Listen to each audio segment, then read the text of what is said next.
사람에게 기분 나쁜 일이 있는데요. 그 가운데 하나가 남과 비교되는 일입니다. 자신의 부족함을 알고 있지만 남과 비교되면 결코 기분 좋지 않다, 그런 이야기입니다. 우리가 이제 어린 시절부터 이제 기분 나쁜 일이 있었습니다. 그것은 늘 부모님이 이제 다른 아이들과 비교하면서 말씀하실 때입니다.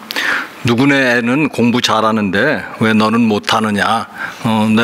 우리가 너에게 부족한 것이 있었느냐? 잘못해 준 게 있었느냐? 왜 못하느냐? 이런 말입니다. 또 결혼하고 나서도 비교당하면 별로 기분 좋지 않죠. 부인이 하는 말이 누구네 남편은 연봉이 얼만데 당신은 이것밖에 안 되느냐? 이런 식으로 말하면 이제 상당히 기분이 나쁜 거죠. 또 부인도 마찬가지죠. 남편이 하는 말이 야, 누구네 부인은 얼굴도 예쁜데 음식도 잘한다더라. 근데 당신은 얼굴 뭐고 음식 뭐냐? 이러면 아주 이제 기분 나빠지는 거죠.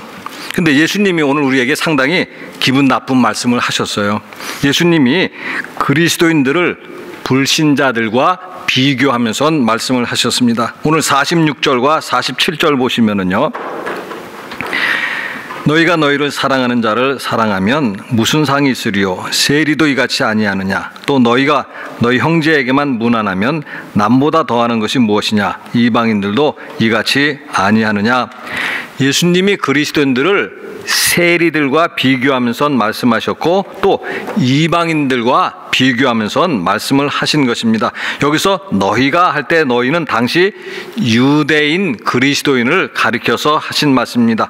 당시 유대인들은 세리들을 멸시했고 이방인들도 멸시했습니다. 특별히 이제 세리들은 어떤 사람이었는가 하면 세금을 거두어서 로마 당국에 갖다 주는데 그 과정 속에서 자기 주머니에도 넣고 했습니다. 그래서 유대인들은 세리들을 어떻게 생각했는가 하면 강도나 도둑이나 다름없는 사람들이다, 그렇게 생각을 하고 있었습니다. 그런데 예수님이 세리와 비교하면서 너희들이 세리보다 나은 점이 있느냐? 이렇게 질문한 것이니까는요, 아마 이 말씀을 듣고 당시 제자들은 상당히 기분이 나빴을 것이다, 그렇게 추측해 볼 수가 있습니다. 이제 오늘 우리들도 기분은 나쁘지만 우리 자신을 불신자들과 비교하면서 이 말씀을 보아야 됩니다. 오늘 우리가 불신자들보다 나은 점이 무엇인가 하는 것을 생각해 보아야 된다, 그런 이야기입니다. 어떤 점에서 내가 불신자들보다 낫다고 말할 수 있는가 하는 이야기입니다. 이런 말들을 많이 하죠. 예수님 믿으면 만사가 형통한다라고 하니까 결국 그러면 모든 점에서 우리가 불신자들보다 낫다고 말할 수 있겠는가? 우리가 예수님을 믿으면 우리 그리스도인들은 세상 사람들보다도 물질적으로도 더 낫다, 또 높은 자리에도 그들보다도 더 많이 올라간다, 또 올림픽이 열려도 메달을 그리스도인들이 불신자보다 더 많이 따기 때문에 낫다, 이렇게 말할 수 있는가 하는 이야기입니다. 아마 여러분들은 이제 제가 이런 질문을 이제 던지면 싫어할 것입니다. 왜냐하면 이제 기억 못하니까는요. 지난 주일 설교를 기억하십니까? 라고 질문하면 별로 기분 안 좋죠? 전혀 기억이 안 나니까는요. 그 내용은 무엇이었는가 하면 사람의 지혜로는 하나님의 지혜와 진리에 도달할 수가 없다. 성령님께서 하나님의 진리와 하나님의 지혜를 우리에게 알게 하신다, 그런 말씀이었습니다. 따라서 우리가 불신자보다 낫다라고 말할 때 우리는 그래도 하나님의 지혜와 진리를 알고 있다, 이런 점에서는 불신자보다 그렇게 낫다, 그렇게 말을 할 수가 있습니다. 불신자들은 하나님의 진리와 지혜를 모르지만 우리는 안다는 점에서 그들보다 낫다고 말할 수 있습니다. 그런데 오늘 말씀을 보면 사랑이라는 점에서 우리가 불신자들보다 나은 점이 있느냐, 이렇게 말씀을 하는 것입니다. 오늘 46절 다시 한번 보시면은요, 너희가 너희를 사랑하는 자를 사랑하면 무슨 상이 있으리요? 세리도 이같이 아니하느냐? 이 말씀을 가만히 보면은요, 그리스도인은 사랑하고 세리는 사랑하지 않는다 라는 말씀이 결코 아닙니다. 세리들도 분명히 사랑하고 있습니다. 그런데 세리들은 사랑을 하는데 누구를 사랑하는가 하면 자기를 사랑하는 사람들만 사랑한다, 그런 말씀입니다. 이 말씀을 이제 다시 앞으로 돌아가서 보시면은요, 43절과 44절입니다. 오늘 마태복음, 또 내 이웃을 사랑하고 내 원수를 미워하라 하였다는 것을 너희가 들었으나 나는 너희에게 이르노니 너희 원수를 사랑하며 너희를 박해하는 자를 위하여 기도하라.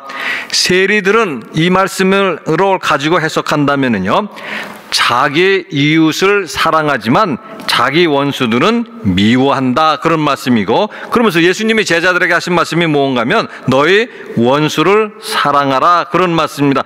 따라서 그리스도인들이 세리보다 낫다라는 점은요, 단순하게 사랑한다는 점에서 나은 것이 아니라 세리들은 원수를 사랑하지 않지만 그리스도인들은 원수마저 사랑한다는 점에서 나은 점이 있어야 한다, 그런 이야기입니다. 사람들은 무엇을 보고 우리가 그리스도인이라고 생각할까라는 이야기입니다. 혹시나 우리가 외적으로 가슴에 배지라도 달고 있어서 그것을 보고 우리가 그리스도인이라는 것을 알겠는가? 아니면 우리가 항상 성경을 겉으로 소지하고 다녀서 그 사실을 보고 우리가 그리스도인인 걸 알겠는가 하는 것입니다. 요한복음 13장 35절 보시면은요, 너희가 서로 사랑하면 이로써 모든 사람이 너희가 내 제자인 줄 알리라. 무엇을 보고 우리가 그리스도의 제자인 것을 알겠는가? 너희가 서로 사랑하면, 이런 말씀입니다. 그런데 너희라는 말을 가만히 보면은요, 오늘 우리는 단순하게 같은 그리스도인이라고 생각하기 쉽지만 당시 너희라는 것 속에는요, 유대인이 있었는가 하면 헬라인도 있었고, 남자가 있었는가 하면 여자도 있었고, 또 주인이 있었는가 하면 종이 있었습니다. 당시 유대인과 헬라인은 서로 사랑할 만한 입장에 있는 것이 아니었습니다. 또 주인과 종도 서로 사랑할 만한 입장에 있는 것이 아니었습니다. 그럼에도 그들이 사랑을 한 것이고, 그래서 그들이 그것을 가지고 그리스도의 제자를 나타냈다라는 것이고, 그런 점에서 바로 우리가 세리와 다른 점이다, 예수님 그렇게 말씀을 하는 것입니다. 따라서 이제 다시 말씀드리지만 불신자들도 서로 사랑하고 있습니다. 불신자들도 자기를 사랑하는 사람들을 사랑하고 있습니다. 그래서 불신자들도 부모님 사랑하고, 또 배우자도 사랑하고, 또 자녀들 사랑하고, 또 친구들을 사랑합니다. 심지어는 폭력배들도 자기들끼리는 사랑을 합니다. TV나 영화에 등장하는 폭력배들의 모습을 우리가 볼 수가 있는데요, 정말로 섬뜩한 느낌을 받는다, 그런 이야기죠. 막 야구방망이를 휘둘러대고 또 심지어는 칼을 가지고 살인도 서슴지 않는 모습을 본다, 그런 이야기입니다. 그럼에도 불구하고 그들도 같은 조직 안에 있는 그 친구들에게는 뜨거운 사랑을 베푼다, 그런 이야기입니다. 조직원이 감방에 들어가게 되면 그 조직원을 대신해서 가족들을 사랑하고 돌보는 그런 모습들 보여주고 있다, 그런 이야기입니다. 분명한 사실로 불신자도 사랑하고 폭력배들도 사랑합니다. 그런데 그리스도인들이 그들이 사랑하는 것보다 그래도 나은 점이 있어야 되지 않느냐, 사랑의 차원이 달라야 하지 않는가 하는 것을 말씀을 하고 있습니다. 세리들도 사랑하고 폭력배들도 사랑합니다. 그런데 그들은 어떤 동기로 사랑하는가 하는 것을 우리가 생각해 볼 필요성이 있다, 그런 이야기입니다.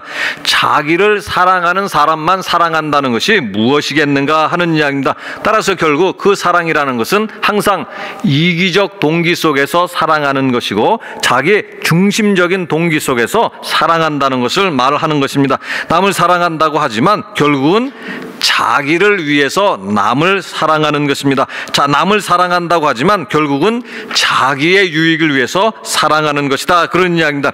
우리는 경험을 통해서도 인간이 얼마나 이기적이고 자기 중심적인 존재인가 하는 것을 잘 알고 있습니다. 사회적으로 아주 훌륭한 사람으로 인정받는 그런 사람들이 있습니다. 이웃을 위해서 열심히 봉사하고 남을 열심히 돕는 그런 사람들이 있습니다. 그런데 대부분의 경우 그 배후에는 이기적인 동기가 있었다라는 사실입니다. 결국 자기를 앞세우려고 하고 자기 이름을 높이려는 그런 이기적인 동기가 그 봉사의 이면에 있었다, 그런 이야기입니다. 이런 이기적 동기를 가지고 사랑한다면 그것은 불신자들의 사랑이고 세리의 사랑이고 우리 그리스도인들은 그들보다 낫다고 말할 수 없다는 것입니다.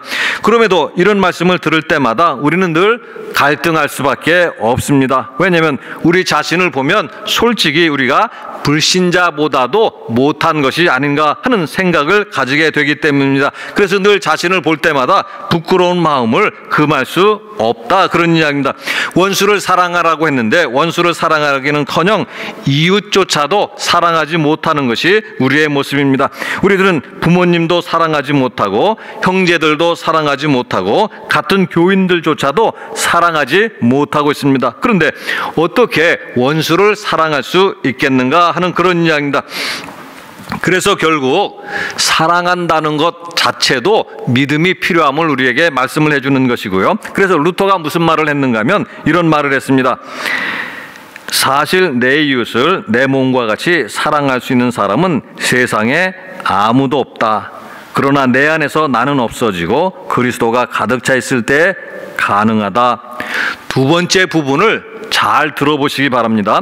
사실 내 이웃을 내 몸과 같이 사랑할 수 있는 사람은 세상에 아무도 없다. 그러나 내 안에서 나는 없어지고 그리스도가 가득 차 있을 때 가능하다. 루터가 아주 중요한 말을 했습니다. 거기에요. 그러나 내 안에서 나는 없어지고 내 안에서 나는 없어진다라는 것인데 그것이 무슨 뜻인가 하는 것입니다. 그것은 우리가 믿음의 창시자이고 완성자이신 예수님을 통해서 우리가 생각해 볼 수가 있습니다. 로마서 5장 8절에 보시면은요. 우리가 아직 죄인 되었을 때 그리스도께서 우리를 위하여 죽으심으로 하나님께서 우리에 대한 자기의 사랑을 확증하셨느니라. 그리스도께서 우리를 위해서 죽으셨고 그리스도께서 우리를 위해서 죽으셨다는 그 사실은 하나님이 우리를 사랑하신다는 사실을 확실하게 보여주는 증거들이다, 그런 말씀입니다. 그런데 우리가 아직 죄인 되었을 때 이 말씀입니다. 이 말씀은 우리가 여전히 죄인임에도 불구하고 예수님이 우리를 사랑하셨다라는 뜻입니다. 그러면 어떻게 예수님은 죄인마저도 사랑하시고 그 죄인을 위해서 죽으시기도 했는가라는 이야기입니다. 빌립보서 2장 7절에 보시면은요. 오히려 자기를 비워 종의 형체를 가지사 사람들과 같이 되셨고 오히려 자기를 비워 예수님은 자기를 비우셨다. 예수님은 자기를 비우셨기 때문에 우리를 사랑하시고 우리를 위해서 죽으셨다는 말씀입니다. 만일 예수님이 자기를 비우지 아니하셨다라고 가정한다면 그 결과가 무엇이겠는가 하는 이야기입니다. 아마도 우리를 위해서 죽으시는 일도 없었을 것이다, 그런 말씀입니다. 결국 우리도 우리 자신을 비우어야만 합니다. 우리 자신을 비우지 않으면 우리는 우리 자신만을 사랑할 수밖에 없습니다. 우리 자신을 비우어야만 하나님 사랑할 수 있고 이웃도 사랑할 수 있습니다. 우리 자신을 비우어야만 욕심을 버릴 수 있는 것이고 그래서 자신에게 집착했던 마음이 하나님과 이웃에게 향할 수 있는 것입니다. 그것이 바로 루터가 말하는 그리스도인의 자유이기도 합니다.